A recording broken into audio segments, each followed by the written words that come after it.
Bem-vindos a mais um vídeo aqui do canal. Se você não me conhece, meu nome é Lucas e aqui eu ensino para você o manejo de pacientes graves, a parte prática mesmo, a parte que você precisa ir para os seus plantões para que você possa ter cada vez mais segurança em atender pacientes graves.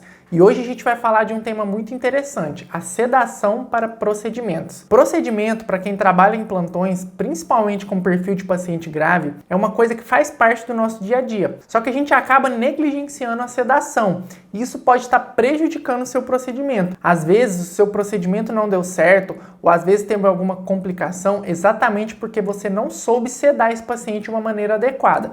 E é isso que a gente vai discutir aqui hoje. Então, se você não domina bem a parte de sedação, você está expondo o seu paciente a riscos desnecessários. E aí eu vou contar uma historinha para vocês aqui. Teve uma vez que eu estava de plantão na UTI, e aí eu preparei todo o material ali, a paciente estava tranquila, tá? É uma paciente que não estava agitada, ela estava bem, e ela precisava fazer um acesso venoso central. E aí, beleza, eu comecei ali o procedimento, já estava paramentado, mesa tudo preparada, eu comecei a fazer o procedimento. No meio do procedimento, eu já tinha limpado, já tinha colocado campos, já tinha até anestesiado. Quando eu comecei a parte de introduzir a agulha de punção, essa paciente começou a agitar muito. É uma paciente que já tinha ali, claro, um grau neurológico meio de sonolência, tudo, e aí, devido a ter ficado ali exposta ao procedimento, campo tampando o rosto, aquela questão tudo, a paciente simplesmente começou a agitar. E aí ela queria levantar, ela tentava puxar as coisas, e aí teve que vir gente ajudar, e no fim eu consegui terminar aquele acesso. Mas sabe o que aconteceu? Eu não tive paz depois que eu terminei aquele acesso. Por quê?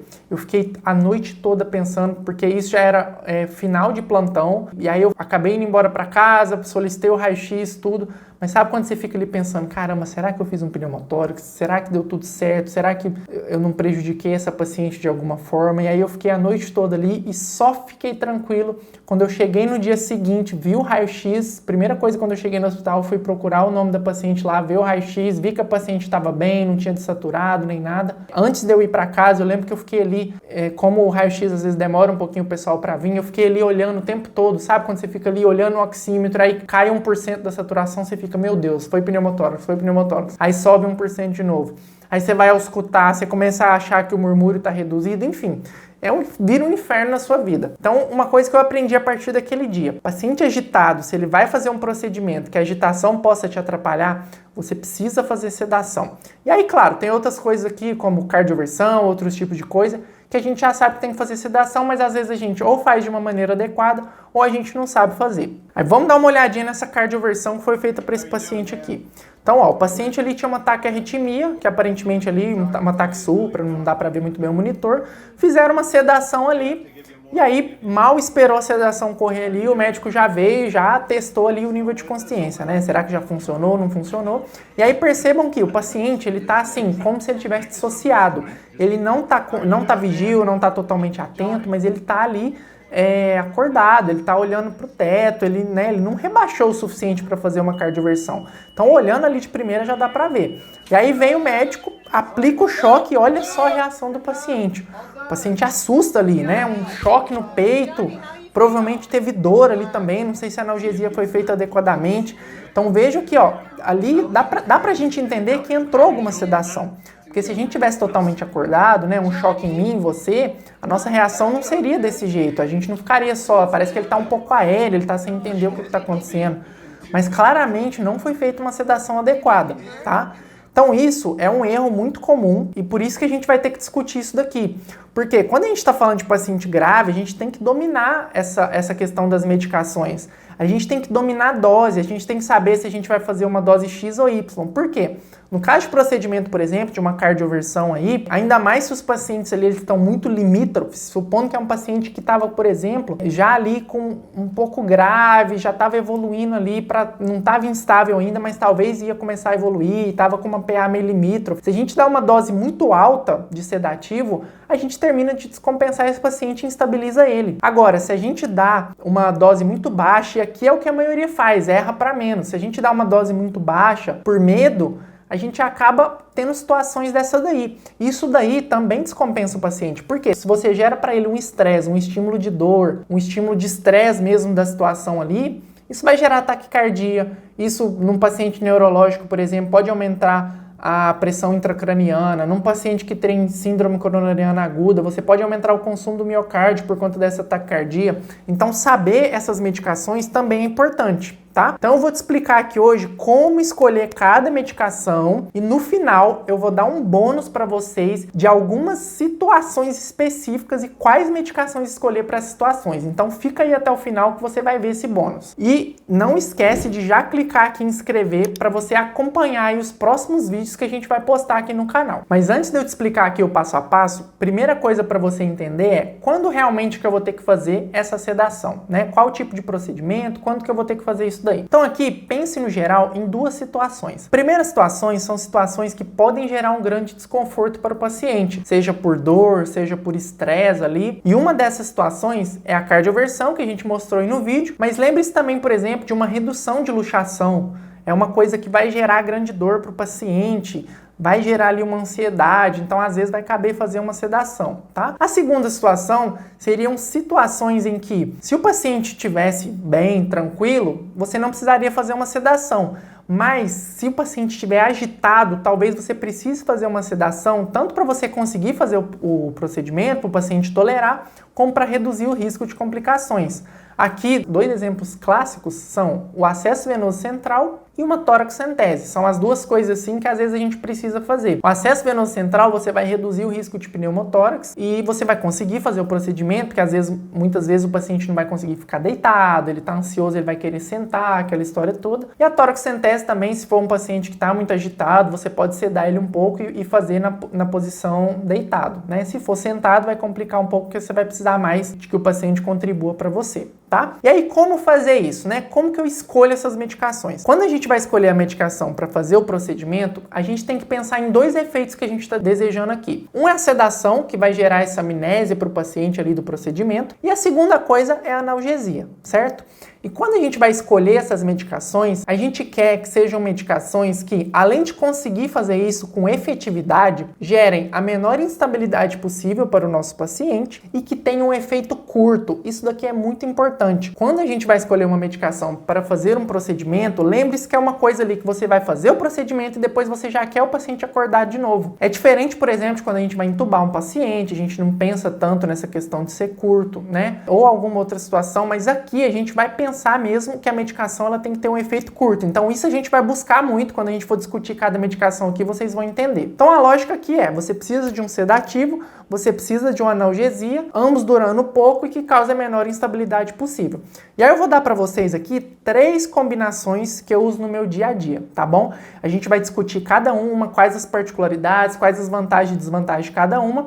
Você anota aí já para você ter isso na carta na manga aí para o seu próximo plantão. Então a primeira combinação que eu vou recomendar para vocês aqui é Propofol com fentanil, certo? O Propofol ele vai dar ali o efeito de amnésia que a gente quer, a sedação efetivamente, e o fentanil vai dar analgesia. E por que a escolha do Propofol aqui? Porque ele tem exatamente essa característica que a gente precisa, que é o quê? Uma duração curta. Então é isso que a gente precisa. Você vai fazer o procedimento ali, passou um tempinho, o paciente acorda. E o Propofol ele é excelente nesse aspecto, tá? Como que a gente vai fazer, né? Como que vão ser as doses e tudo mais? No Propofol, a gente vai usar geralmente 1 mg por quilo endovenoso. Para um paciente padrão aí de 70 quilos, isso vai dar mais ou menos de 5 a 7 ml, certo? Quando a gente está falando do fentanil, um paciente padrão de 70 quilos, você vai fazer ali geralmente de 1 a 2 ml. Geralmente 1 ml e meio vai ser o suficiente para um paciente ali de 70, 75 quilos. E aí tem uma dica aqui para vocês em relação ao Propofol. Se o paciente, ele é aquele paciente idoso, é um paciente cheio de comorbidades, é um paciente mais complexo ali, é um paciente que já está um pouco mais limítrofe, tomem muito cuidado com o Propofol, porque o Propofol, apesar dele ter essa parte boa da característica de passar o efeito rápido, né, ser uma medicação que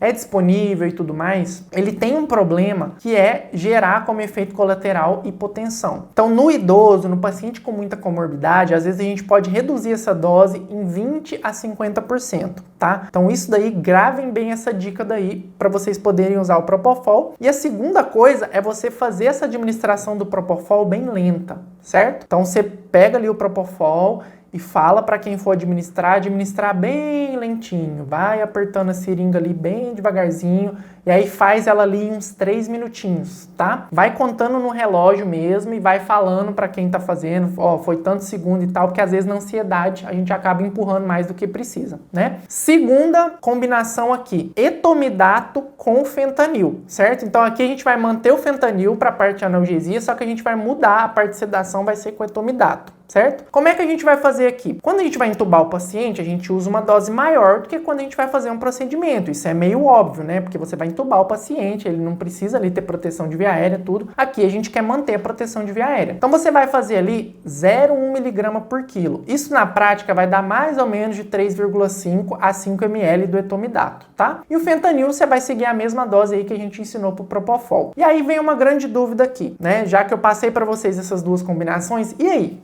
Eu vou preferir Propofol, eu vou preferir etomidato, qual dos dois eu vou usar, qual situação que eu vou usar cada um. Então, nos estudos, o etomidato, ele gerou menos hipotensão e menos hipóxia quando comparado ao Propofol. Então, acaba que, de forma geral, quando a gente está pensando num paciente que tem mais risco de ter hipotensão, tem mais risco de fazer hipóxia, a gente vai pensar no etomidato no lugar do Propofol. Tá? E aí, o etomidato eu posso fazer em qualquer situação, né? Quanto que eu tenho que evitar? Então, existem duas situações que a gente tem que tomar um pouco de cuidado com o etomidato. A primeira situação são procedimentos musculoesqueléticos. Então, por exemplo, essa redução de fratura, alguma coisa que vai mexer na parte musculoesquelética. Por quê?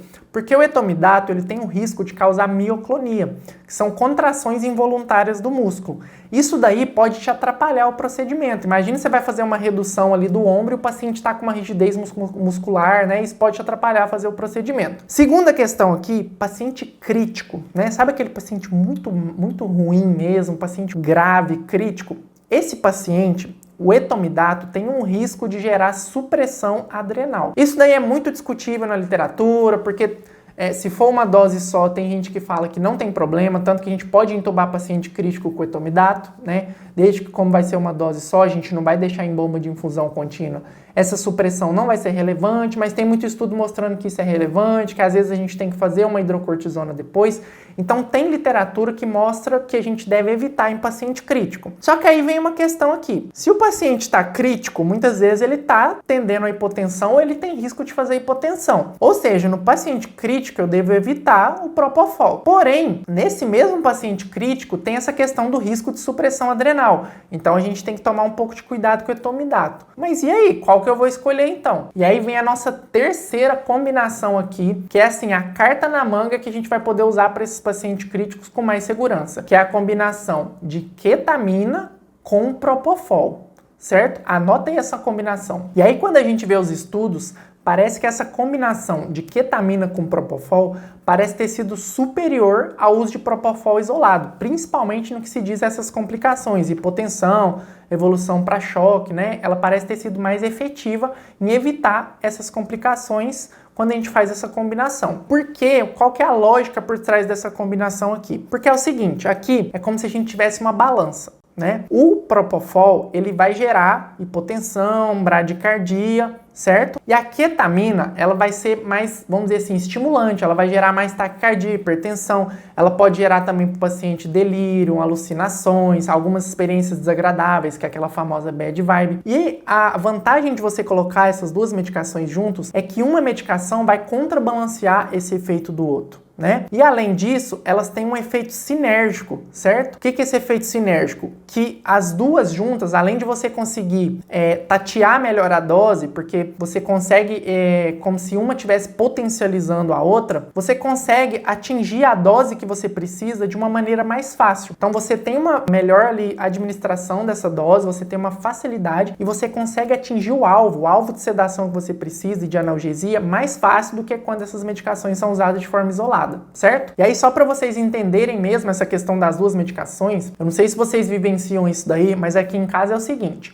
eu sou aquela pessoa mais calma, mais tranquila, né? Eu sempre penso antes de dar o passo seguinte, eu não sou uma pessoa que vai ficar nervoso fácil, é difícil de me tirar do centro, né, de me tirar do sério e tudo. E minha esposa, ela é exatamente o contrário, ela é aquela pessoa agitada, ela é aquela pessoa mais né, a coisa é emoção à flor da pele, ml e tudo. E geralmente no relacionamento a gente tem isso, né? Tem um que é mais emotivo, mais ligado assim no 220, o outro é mais tranquilo. Imagine se a gente fosse igual. Ela super taque, não sei o quê, vem pra falar alguma coisa, me chamar a atenção de alguma coisa, brigar comigo e tal, e eu entrasse na onda dela também, ai meu Deus, não sei o quê, não ia dar certo, né? Então, como eu sou mais tranquilo, ela fala um negócio pra mim, não, beleza, tranquilo, né? E aí fica aquela coisa que equilibra. Então é mais ou menos como se fosse isso. O Propofol é aquele mais a calmaria, né? A bradicardia, a hipotensão. E a ketamina é a agitação, é a loucura, é o nervosismo, né? A minha esposa, assim, ela fica nervosa, sobe aquela coisa, estoura, e aí 10 segundos depois ela tá calma. É um negócio, assim, incrível. Eu acho que é porque como ela é muito baixinha, não tem muito espaço pra caber aquela emoção, entendeu? Então estoura aquilo ali e não consegue conter. Mas enfim, então deu pra vocês entenderem, né? Aqui a questão do Propofol, mais tranquilo, bradicardia, hipotensão, ketamina, agitação, taquicardia. E aí quando você coloca essas duas juntos, você consegue equilibrar. Inclusive, comenta aqui embaixo aí no seu relacionamento se você é ketamina ou se você é Propofol, hein? Quero saber de vocês. E aí, como que a gente vai fazer isso daqui? A gente vai diluir 1 ml de ketamina em 5 ml de Propofol, certo? E aí você vai ter aí 6 ml no total, você completa ali com 4 ml de água destilada, soro fisiológico que você tiver ali. Dessa solução, você pode fazer 3 a 4 ml a cada 5 minutinhos, certo? E aí você vai saber ali de acordo com a sedação que você precisa. Lembrar que o Propofol, ele vai fazer o efeito aqui de sedação e tudo, a ketamina também, e a ketamina vai ter um efeito anestésico, porque às vezes você está sentindo falta aqui. Mas e o anestésico, e o fentanil? A ketamina, ela já tem um poder anestésico, tá bom? Nada impede de você fazer um pouquinho de fentanil, uma dose menor, você pode associar uma morfina, mas geralmente não é necessário, tá? Mas e aí? Não tenho nada disso no meu plantão. Não tenho ketamina, não tenho Propofol, não tenho etomidato. Bem, a primeira coisa que eu indicaria você é sair correndo desse plantão, porque como é que você vai trabalhar sem medicação? Mas se realmente você precisa dar esse plantão, a gente pode fazer aqui o midazolam e o fentanil, tá bom? Só que, ó, aqui a gente vai estar fugindo de todas as questões que a gente buscou em relação à medicação. Por quê? O midazolam é uma medicação que vai durar muito tempo. Então é uma medicação que não é interessante para quando a gente está pensando em fazer um procedimento, porque esse paciente vai ficar muito tempo sedado, principalmente o idoso. E quando a gente junta midazolam com fentanil, a gente está usando duas medicações que têm um risco enorme de fazer hipotensão. Então a gente está associando assim, a gente está aumentando o risco de hipóxia, a gente está aumentando o risco de hipotensão, e tem estudo até mostrando que quando a gente faz essa combinação, a gente aumenta a necessidade de fazer intervenções nessa via aérea, de entubar, de passar uma máscara laríngea, seja o que for ali para resgatar a via aérea desse paciente. E aqui eu vou te ensinar agora um segredo para que você possa usar essa combinação perigosa com tranquilidade nos seus plantões. Se você está aí naquele plantão que você não tem as outras medicações, mas você precisa continuar nesse plantão, presta bem atenção que eu vou te dar aqui um segredinho que provavelmente você nunca ouviu falar por aí. Mas antes, já deixa o like aqui no vídeo que você ajuda esse vídeo a chegar a mais pessoas. Então vamos lá. Como que eu posso reduzir o risco de depressão respiratória, de hipotensão, usando midazolam e fentanil? Aqui você vai fazer o seguinte. Você vai usar o midazolam primeiro. Então a gente está invertendo aqui, porque geralmente a gente faz o fentanil primeiro, porque ele demora mais fazer efeito. Então aqui você vai fazer o midazolam primeiro, em uma dose de 0,02 miligramas por quilo. Isso é uma dose bem reduzida. Lembra que na intubação a gente vai dar para esse paciente 0,3 miligramas por quilo, e se for um paciente que tem risco de hipotensão, idoso e tudo mais, a gente vai fazer 0,1. Aqui você vai fazer 0,02 miligramas por quilo. É uma dose bem baixinha, tá bom? E aí eu nem vou falar muito aqui quantos ml vai dar e tudo, porque o midazolam tem muitas apresentações, então você tem que ver aí qual que tem no seu serviço primeiro. Beleza, aí você vai esperar 2 minutinhos depois de você ter feito essa dose e você vai observar a resposta do paciente. Se o paciente não tiver sedado o suficiente ainda, você vai repetir essa dose, a mesma dose de 0,02 e vai aguardar ali 1 a 2 minutos de novo. E aí você vai fazendo isso até você conseguir uma sedação adequada, certo? Por quê? Porque como eu disse, o midazolam ele dura muito, então você consegue observando essa resposta. Ok, consegui uma sedação adequada. Qual que é essa sedação adequada? É o paciente, ele não adianta ficar dissociado igual aquele do vídeo, mas ele está contactuando, né? Ele tem que estar ali protegendo via aérea, não pode perder proteção de via aérea, perder drive ventilatório, mas ele também não vai estar acordado, não vai estar contactuando com você. Aí você faz um estímulo ali, não vai dar só tapinha no ombro, faz um estímulo doloroso, vê se esse paciente responde, certo? Beleza. Quando você atingiu a sedação, aí sim você vai vir aqui com fentanil. Aqui você vai usar 1 micrograma por quilo a cada 2 minutos e vai reavaliando esse paciente. Agora sim você pode fazer um estímulo álgico um pouco mais elevado para você ver realmente se o paciente não está sentindo mais dor. Tá? Vai fazendo isso de 2 em 2 minutos até o paciente chegar ali na analgesia que você precisa. Então percebam como que isso daqui, gente, isso daqui assim, é o ouro, sabe? Isso aqui é o refinamento que você precisa ir pro seu plantão. Então se você tem medo de paciente grave, se você dá plantões, mas ainda não sabe fazer procedimento com sedação, não tá sabendo fazer a sua sedação da forma adequada, isso daqui que eu passei para você é o fino do fino. Tem médicos aí com anos de formação e que eu tenho certeza que nunca ouviu falar disso daqui, tá? E eu já fiz isso daqui na prática e eu posso dizer pra vocês, dá muita diferença. Porque você vem com o midazolam ali devagarzinho, vai reavaliando o paciente e vai vendo a pressão dele. Você vai vendo se o paciente não estabilizou. Então, além da medicação entrar de forma lenta, o que já melhora a questão do paciente ter menos risco de ter instabilidade, você tá vendo o efeito dela ali. E depois você vem com fentanil testando e assim, se tiver aquele paciente que tem muito risco de hipotensão, idoso, paciente que está mais crítico, faz isso que vocês vão ver como funciona, tá? E olha, eu vou falar para vocês, é muito importante a gente saber essas combinações de medicações, esses detalhes da prática. Por quê? Vocês já devem ter visto uma situação que o paciente foi fazer uma sedação ali, pode ser para procedimento simples, pode ser até para intubação, e logo depois o paciente evoluiu mal, ficou instável, ficou hipotenso, teve PCR, às vezes até veio a óbito. E aí vem aquela velha história. Ah, o paciente era grave demais. O paciente não era grave demais. Você que não está sabendo usar as medicações da forma adequada. E para isso, para você usar essas medicações, você tem que entender delas. Mas não adianta você ficar só estudando a teoria ali, coisa de prova de residência. É por isso que eu trago esses vídeos aqui. Porque você aprendendo a coisa prática, o que você vai usar ali em frente ao paciente, isso vai fazer o seu paciente sobreviver mais. Acredite em mim. Você vai salvar o paciente. E aí, mais uma dica aqui.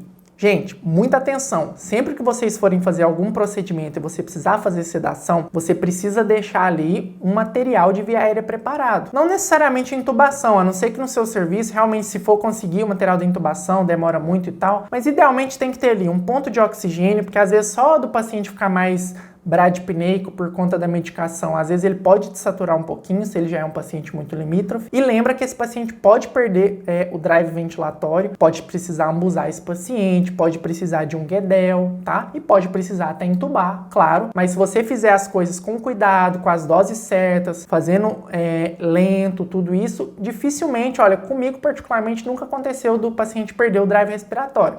Mas eu deixo sempre preparado ali, porque isso é uma possibilidade, tá bom? Então, recapitulando aqui tudo que a gente falou. Primeira coisa, você precisa aprender a usar as medicações nas doses corretas e você precisa saber quem é o seu paciente, como ele está, quais as comorbidades, qual a idade, para você individualizar isso, tá bom? Segunda coisa, as principais medicações que a gente vai usar aqui para sedação vai ser etomidato ou propofol, junto com sedativo, que geralmente vai ser o fentanil. Lembrar que o etomidato ele é menos hipotensor, mas tem atenção paciente crítico, que pode fazer insuficiência adrenal, e o propofol ele pode gerar mais hipotensão, mas existe aquela questão de você usar junto com a ketamina, que vai ter aquele contrabalanço ali, e vai ter um efeito sinérgico que você vai conseguir atingir uma dose adequada com facilidade. Terceira coisa, evite midazolam e fentanil junto, se você não tiver outra medicação disponível, faça com cautela naquele passo a passo que a gente acabou de falar. E para você que ficou aqui até o final do vídeo, eu vou passar para vocês agora 3 situações específicas e como escolher cada medicação nessas situações. A primeira delas é o paciente que tem alto risco de depressão respiratória. Então é aquele paciente que já tem uma doença pulmonar, né, uma doença estrutural, um DPOC, alguma coisa assim, ou aquele paciente que tem um risco de ter uma via aérea difícil, certo? Para esse paciente, prefiro usar ketamina ou Precedex. Por quê? Porque são medicações que preservam o drive respiratório, né? Apesar de que o etomidato, o midazolam, o propofol, se forem feitos de uma maneira adequada, eles tendem a preservar, mas a ketamina e o Precedex é uma medicação que costuma preservar mais o drive respiratório. Então, prefiro essas duas aqui. Segunda situação, obesos, tá? A escolha da medicação em si do obeso não muda. Você vai se guiar pelas outras coisas que a gente conversou. Mas as doses, muitas vezes, têm que ser recalculadas, tá?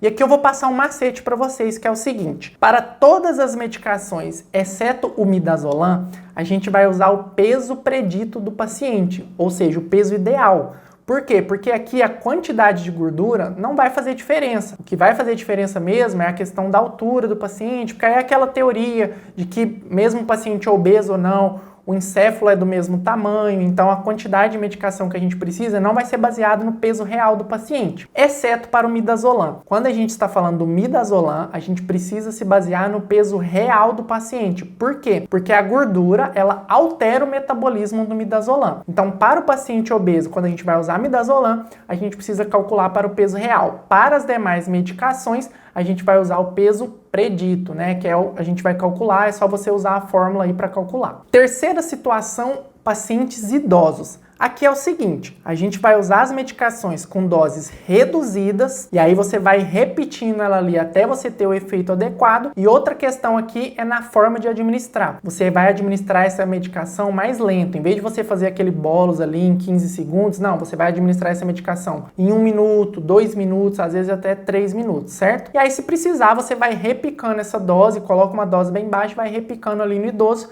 Porque o idoso ele é um paciente mais frágil, ele faz mais hipotensão, ele faz mais depressão respiratória, ele é mais sensível à dose dessas medicações. Bem, então é isso. Eu tenho certeza que depois desse vídeo aqui, no seu próximo plantão, você já vai sentir mais seguro para fazer essa sedação para os procedimentos. E, consequentemente, atender com mais segurança o paciente grave do seu plantão. Até o próximo vídeo.